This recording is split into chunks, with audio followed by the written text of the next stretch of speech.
இந்த பையனை கொஞ்சம் பேர் சேர்ந்து அடிச்சு போட்டுருவாங்க. இவனும் அவங்கள திரும்பி அடிக்கிறதுக்காக பாக்ஸிங் கிளாஸுக்கு போவான். இவனுக்கு பாக்ஸிங்ல ரொம்பவே இன்ட்ரெஸ்ட் இருக்கு. இது அங்கிருந்த ஒரு ஆள் நல்லா பாத்துறான். அங்கிருந்த கோச் இதெல்லாம் இப்படி பண்ணக்கூடாது அப்படின்னு சொல்லிடுறான். அந்த ஆள் இவனை தனியா வர சொல்லி செய்கை காமிக்கிறான். எப்படி சண்டை போகுதுன்னு சொல்லிட்டு இவனுக்கு தனியாவே ட்ரைனிங் கொடுப்பான். எப்படியெல்லாம் பஞ்ச் பண்ணணும்னு சொல்லி தரான். இவனை ஸ்ட்ரென்த்தை பில்டு பண்றதுக்காக வெயிட் ட்ரைனிங்லாம் அவன் கொடுக்குறான்.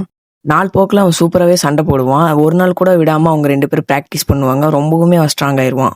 கொஞ்ச நாள் கழிச்சு அவனும் அந்த ஆளு சண்டை போடுவாங்க. ஆரம்பத்துல அந்த ஆள் இவனை போட்டு ரொம்பவுமே அடிச்சிருவாரு. இதே மாதிரி ரொம்ப நேரமா அங்க 2 பேரும் சண்டை போட்டுட்டு இருக்கும்போது கடைசியா அந்த பையன் ஒரு கிக் கொடுவான். அதுக்கப்புறம் அவங்க 2 பேருமே டயர்டே உட்காந்துருவாங்க. அதுக்கப்புறம் இவன் சண்டைக்கு தயாராயிருவான். யாரெல்லாம் இவன் அடிச்சாங்களோ அந்த இடத்துக்கு போய் அவங்கள அடிப்பான். அவங்களால இவன் மேல கையை கூட வைக்க முடியல. அதுக்கப்புறம் இவன் அடிச்சதுல கொஞ்சம் பேர் இருப்பாங்க. அதுல ஒருத்தன் அவன் சூப்பர் மார்க்கெட்ல பார்ப்பான். அவனை அங்கேயே போட்டு அடின்னு அடிச்சிடறான். அவன் கேர்ள் ஃப்ரெண்ட் அவனை தடுக்க வருவான். அவளையும் தள்ளி விட்டுட்டு போட்டு அடிச்சு தள்ளிடுறான். அதுக்கப்புறம் இவங்களோட கேங் லீடர் அடிக்கிறது அவனோட மெயின். அவனை பார்த்தோன்னே அவன் டூல்ஸ் எடுக்க ஆரம்பிக்கிறான். டூல்ஸ் எடுக்கிறதுக்குள்ளாட்டியே அவன் வந்து அடிச்சு போட்டுறான். அதுக்கப்புறம் அவனை எந்திரிக்க முடியாத அளவுக்கு அடிச்சு போட்டுறான். அவன் வீக்கா இருக்கும்போது அவன்கிட்ட போடுங்க காசு அவன் வாங்கிட்டு அந்த இடத்த விட்டு அவன் கிளம்பிடுறான்.